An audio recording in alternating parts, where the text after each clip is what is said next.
What's going on, guys? This is Miasin, and this is the Shark or Rank 4 Fish Turbo deck that I promised you guys I would do yesterday. So before this video starts, make sure you like and subscribe. Also check me out on Twitch and Instagram, and let's get right into this deck profile. So I am playing 42 cards so I can take full benefit off of Desires, and also try to avoid drawing the cards that I don't necessarily want to see too often.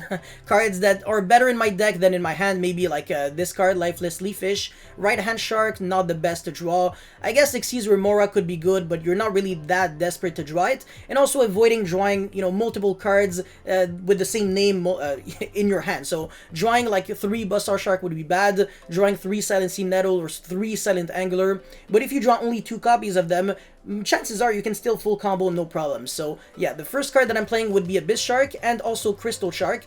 They're kind of similar. Abyss Shark can only summon itself from the hand, whereas Crystal Shark is from the hand and the graveyard, and both of them have the same continuous effect on the field where they can be treated as level 3 or 4 in order to make the XC summon of a number monster, and we are playing the Stealth Kraken, so that could work for them. Unfortunately, Kraken Sprawn is not a number monster. That would be way too good, but regardless, this card searches a fish monster from your deck to your hand when you summon it with its effect, which allows you to get Buzzsaw Shark and make another Bahamut Shark literally in 2 seconds. So, oh my god, free negates 4 days. And the Crystal Shark, the really cool thing about it is that it has recursion, so you get a grind game after turn 1, so you don't just like, oh my god, okay, my board got broken, I can't play from there, oh no, I lose the game. No. You always have playable cards from your graveyard, so not only the right hand Shark has that effect, but also the Crystal Shark. So in theory, with 0 cards in your hand and 0 cards in your field, every single turn you can still make a free Xyz monster as long as you have a cleared board. So very, very cool. And then 3 Buzzsaw Shark, I mean, that's a given. It's a 1-card starter. It single-handedly makes you Bahamut Shark into Toad, but actually Lifeless Leafish is the exact same. So even if you draw this card, no problem. You can Foolish for the Crystal Shark and then make the Stealth Kraken. The only issue is that you can't make Bahamut Shark into Toad because the Crystal Shark is level 5 and only becomes level 4 when you want to make a number monster again. So definitely do keep that in mind. And then yeah, the right hand Shark, you can actually deck out your opponent with the Crooked Crook, but I mean, are you really going to, commit to that? You technically could if you have more cards in your deck than your opponent, and a lot of people don't play Kaijus or Underworld Goddess of the Closed World, so they might genuinely have no out to a monster that is unaffected by card effects and cannot be destroyed by battle. Anyways, now I'm playing 3 Silent Angler and 3 Silent Sea Needle. Their effects are very similar, but at the same time, Silent Angler, they both have drawbacks. So Silent Angler, when you summon it from the hand with its summoning condition, you cannot special summon monsters from the hand for the rest of the turn. So in theory, it's like a hard once per turn, kind of.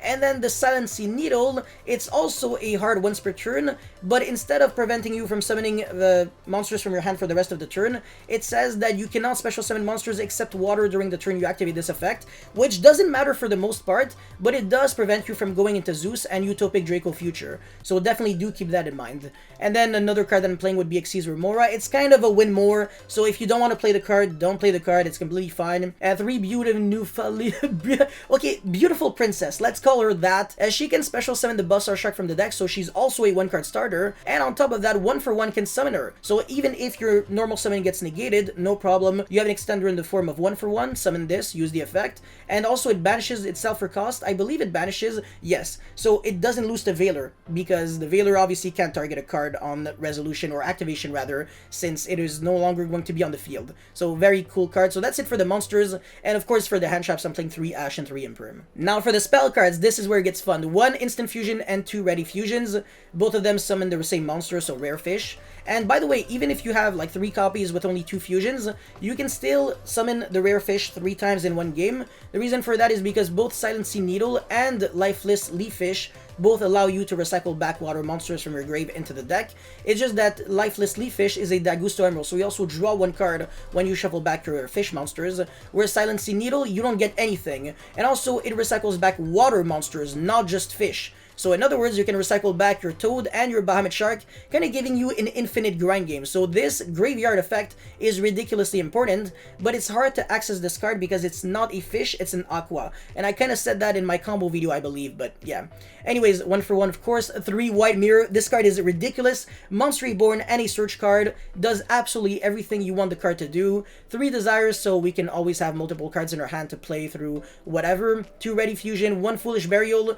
There are 2 cards that that you can send that are really good. So the right-hand shark is kind of a monster that revives back itself for free when you control no monsters from the graveyard, and the crystal shark is also a free extender, but this time you have to control a water monster, or your opponent can control the water monster, and if you have Stealth Kraken, you can target your opponent's water monster and then have that attack and then summon the back the crystal shark, which is pretty cool. Anyways, I'm playing more utility cards, so 3 Forbidden Chalice. I'll be kind of explained Imperm, but not really. And Goals in Match is a bomb in this deck. It's ridiculous. I don't know if you know about the Rivalry Zombie World combo in, well, zombies, obviously. The Goals in Match play with Stealth Kraken is very similar. So, because of Goals in Match, each player can only control one attribute of monster and send all of their face-up monsters they control to the grave. This affects both players, but for you, it's not a problem because the only monsters that you're ever going to control are water anyways.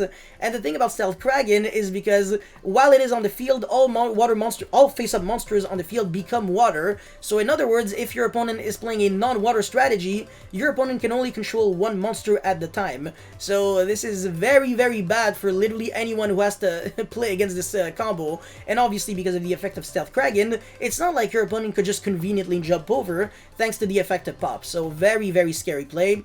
And yeah, the other cards in the extra deck, 2 Rare Fish, Zeus, of course, for just Toolbox, 2 Bahamut Shark, Silent Honor Arc. This is actually really good against Sky Striker Shizuku because you can attach the Shizuku, and because of that, the raid does not come back from the graveyard, and then you get to attack, make Zeus, whatever, still have materials, all good in the hood, and it's a number monster, which again is ridiculously important with the continuous effects of Crystal Shark and Abyss Shark. Anyways, I'm also playing 2 Stealth Kraken and 2 Kraken Spawn, oh my god, I completely messed that one up. With the Abyss Dweller, it's always going to let all of your water monsters gain 500 attack, since you're always going to have a water monster kind of attached underneath. I feel like a lot of people don't even know that effect. They think, oh yeah, it's just a card that prevents your opponent from using card effects in the grave. Yeah, also boost actually, so definitely good for OTKs when you want all of your monsters to become super strong. And then 2 Toads, and then Utopic Future Drago, and Utopic Future. And this side deck, it wasn't me who made it, so huge shoutouts to the guy who sent me this, the deck list prior. I changed a few things in it, but for the most part, it's kind of the same thing. So 3 Nibiru, 3 Droll, pretty good against both, like pretty much every single combo deck almost. Well, Droll is good against the very heavy combo decks, and Nibiru could even be good against mid-range decks. So Salamangreat, which isn't a combo deck, still loses to Nibiru very, very hard, whereas some combo decks are so ridiculously consistent and powerful that Nibiru is almost a joke for them. So this is why sometimes Droll is the better option. And then for back row decks, we have a lot. So 3 Cosmic Cyclone, 2 Anti-Spell and Imperial Order when you go first. So Sky Striker is a joke for us. And finally, Evenly Matched going second against pretty much everyone. So that's pretty much it for this Shark deck profile. Let me know your guys' thoughts in the comment section below. Don't forget to like and subscribe, and I'll see you guys next time. Peace.